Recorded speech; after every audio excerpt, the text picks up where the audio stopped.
Good morning mga kababayan, nandito po tayo ngayon sa Banilad, Cebu City. Mga kababayan, Banilad, Cebu City. So by the way mga kababayan, magko-comment po tayo ngayon. Napakainit ng politika.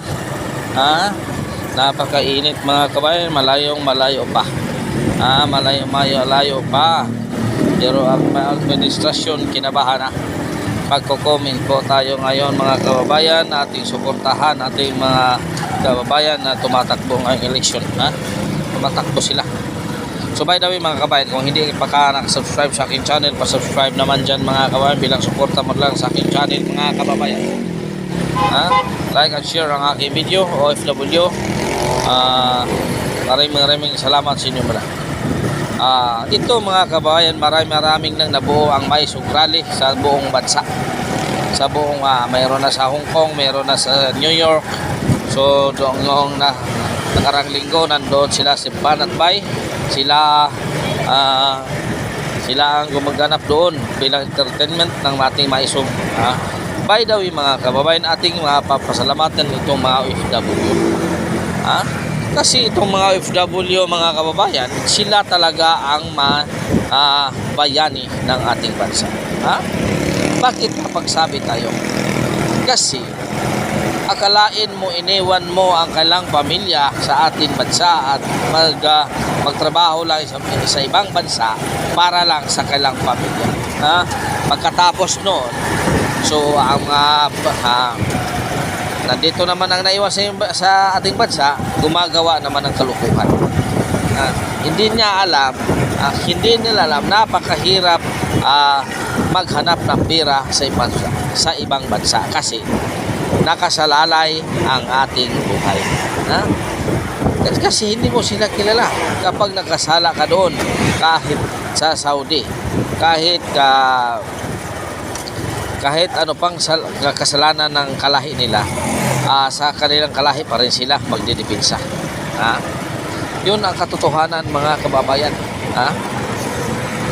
Kaya ang mga OFW natin, makikita mo, napakahirap talaga.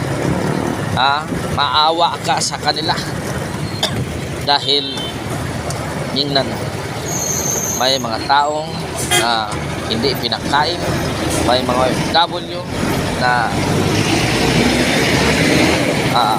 may pagkain pero limited naman.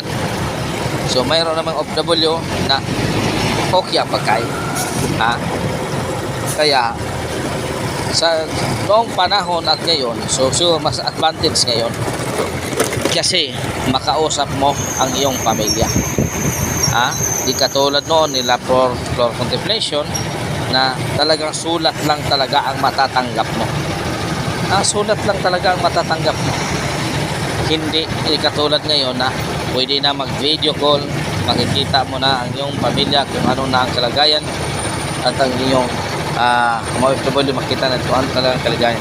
Hindi pa rin OFW noon, napakahirap. Napakahirap. Sulat-sulat lang. Kumusta ka na dyan? LBC, Ermil. Yun ang ginagamit noon. Kaya kasi ang OFW malaki ang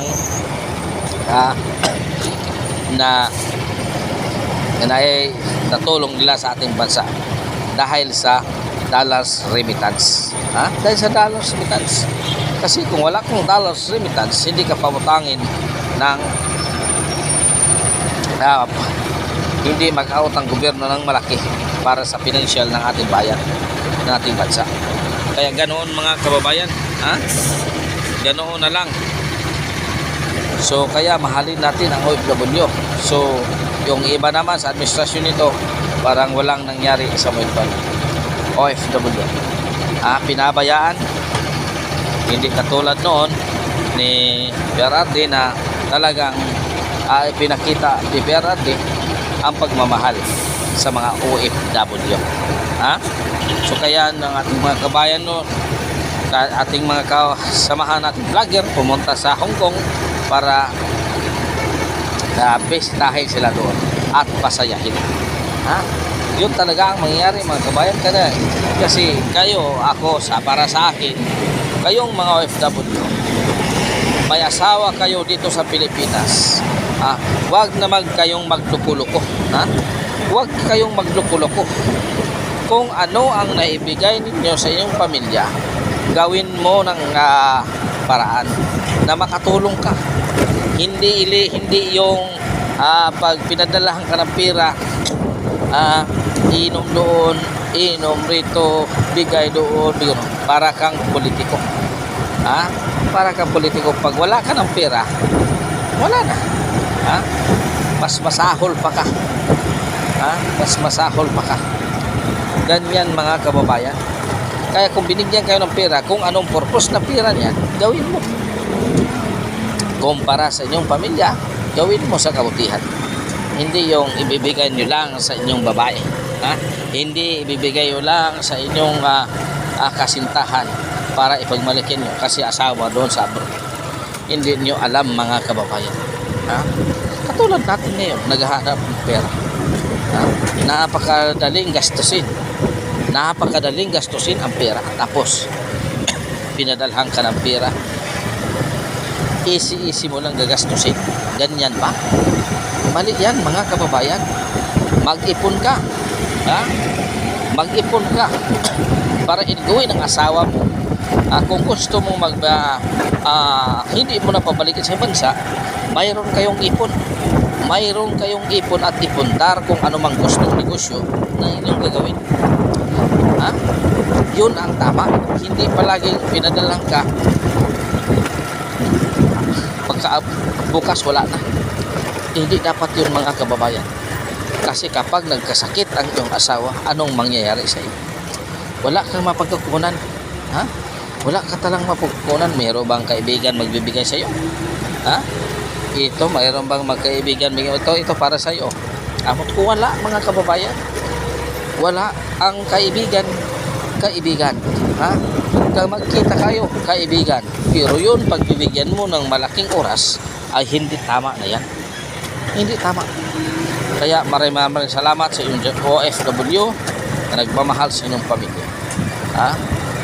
Maraming salamat. God is good all the time. God is good. With Senyor, ganin yung tanan mga kababayan.